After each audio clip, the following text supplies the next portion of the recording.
अब एक बड़ी और जरूरी अंतर्राष्ट्रीय खबर लेकर हम आपके सामने हाजिर हैं।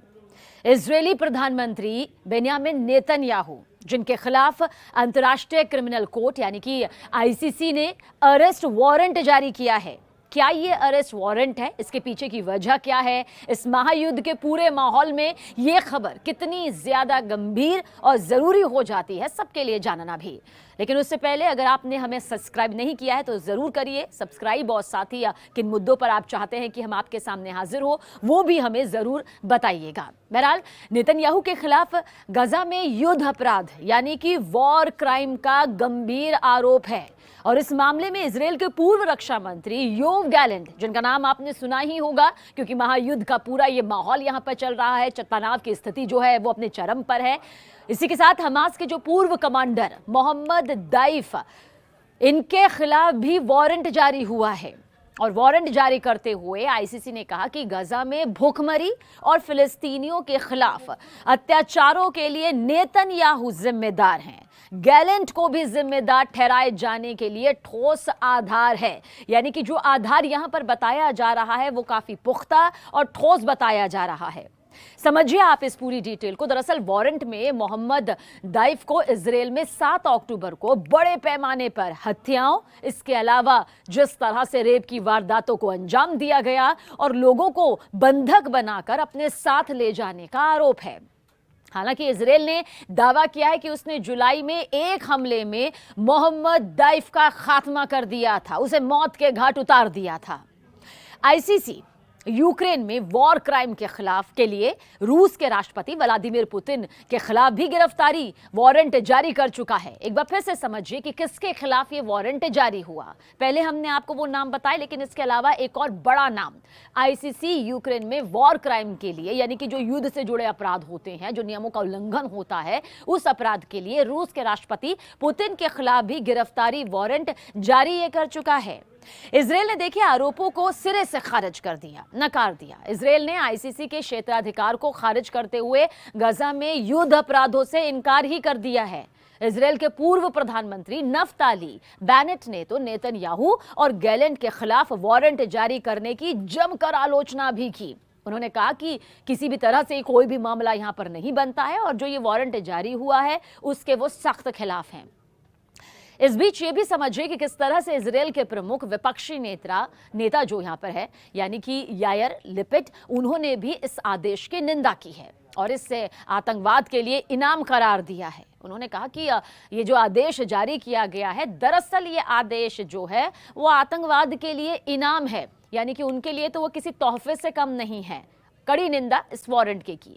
वारंट पर नेतन्याहू और गैलेंट की तरफ से फिलहाल अभी तक कोई प्रतिक्रिया सामने नहीं आई है, लेकिन जल्द प्रतिक्रिया जो है, रिएक्शन जो है उनकी तरफ से सामने आ सकता है।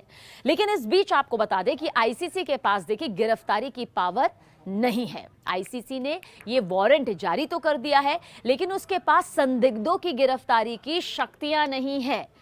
वो सिर्फ उन देशों में अपने अधिकार का इस्तेमाल कर सकता है जिन्होंने इस कोर्ट की स्थापना करने वाले समझौते पर हस्ताक्षर किए हैं। यानी कि जो वारंट जारी यहां पर आईसीसी की तरफ से किया जाता है वो वॉर क्राइम को लेकर कर तो सकता है कि भाई नियमों का उल्लंघन, कानून का उल्लंघन किसी देश ने किया है या फिर नहीं किया है, लेकिन ये उस पर अप्लाई होगा वहां पर ये पूरी तरह से जमीनी स्तर पर सामने आएगा, जहां वो देश सामने आएंगे जिन्होंने इस समझौते पर हामी भरी हो, बाकायदा आधिकारिक तौर पर हस्ताक्षर किए हैं। अब आपको समझाते हैं वो साल। दरअसल साल 2002 तब शुरू हुआ इंटरनेशनल क्रिमिनल कोर्ट यानी कि आईसीसी। इसकी शुरुआत कब हुई? साल 2002 में। 1 जुलाई 2002 को इंटरनेशनल क्रिमिनल कोर्ट यानी कि आईसीसी की शुरुआत यहां पर की गई थी।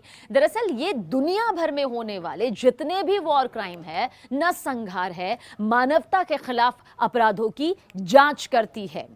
ये संस्था 1998 यानी कि 1998 के रोम समझौते पर तैयार किए गए नियमों के आधार पर कार्रवाई भी करती है। अब एक और पहलू समझने की जरूरत यहां पर है, क्योंकि जब हम महायुद्ध का जिक्र करते हैं, दोनों तरफ से जो हमले होते हैं उस बीच में war crime international criminal court का मुख्यालय द हेग में है।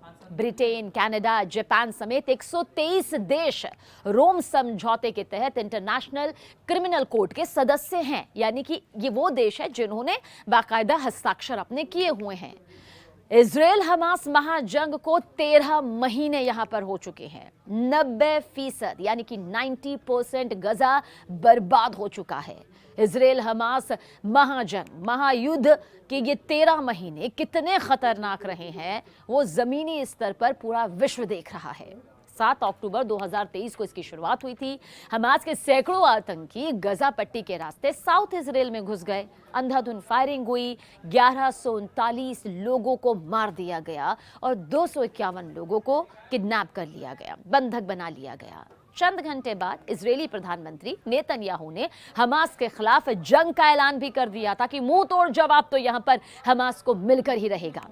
और इस महाजंग के शुरू होने के बाद से गजा में 44,000 से ज्यादा लोग मारे जा चुके हैं, अपनी जिंदगी गंवा चुके हैं। गजा हेल्थ मिनिस्ट्री के आंकड़ों के मुताबिक ये गजा की आबादी का करीब 2% है। सुनने में आपको 2% कम लग रहा होगा, लेकिन जो कैलकुलेशन यहाँ पर सामने आया वो बताता है कि कितनी बड़ी हजारों की संख्या में ये तादाद यहाँ पर आती है जिंदगी गंवाने वालों की। अब आप समझिए कि इजरायली सेना के मुताबिक इनमें 17 से 18,000 हमास के लड़ाके थे, क्योंकि ये तो यहाँ पर साफ था कि इजराइल किसी भी कीमत पर अब हमास के ठिकानों को छोड़ेगा नहीं, उसके साम्राज्य को किसी भी तरह से नेस्तनाबूद करके रहेगा, और वो उसने करके भी दिखाया। इजराइल और हमास के बीच शुरू हुई ये जंग बढ़ते बढ़ते लेबनान और ईरान तक भी कैसे पहुंची वो भी सबने देखा। देखिए, जून में जारी यूनाइटेड नेशन की रिपोर्ट के मुताबिक गजा में खाना जुटाना चुनौती बन गया है। यहाँ के 50,000 बच्चे गंभीर कुपोषण का शिकार हैं। गजा का हेल्थ सिस्टम पूरी तरह से नेस्तनाबूद हो चुका है, बिखर चुका है। इजराइल की बमबारी में गजा के ज्यादातर अस्पताल किस तरह से निशाना बने, किस तरह से तबाह हुए, वो भी तस्वीर सामने आई। और साथ ही साथ जो रिपोर्ट्स यहाँ पर सामने आई हैं उसमें दावा किया गया कि युद्ध से पहले यहाँ डायरिया के मामले 50 गुना बढ़े हैं। इंटरनेशनल क्राइसिस ग्रुप की रिपोर्ट के मुताबिक 7 अक्टूबर से अब तक, यानी कि आज की जो ये तारीख है, अब तक इजरायलियों ने फिलिस्तीनियों पर 1000 से ज्यादा हमले किए हैं। 1000 से, यानी कि सोचिए जब 1 से ज्यादा, 10 से ज्यादा, 100 से ज्यादा हमले होते हैं तब हालात किस तरह से हो जाते हैं। और यहाँ तो इजरायलियों ने फिलिस्तीनियों पर 1000 से ज्यादा यहाँ पर हमले किए हैं। लेकिन अब जिस तरह से इजरायली प्रधानमंत्री नेतन्याहू के खिलाफ आईसीसी ने अरेस्ट वारंट जारी किया है, उसे लेकर अंतर्राष्ट्रीय स्तर पर प्रतिक्रियाओं के आने का सिलसिला जारी है।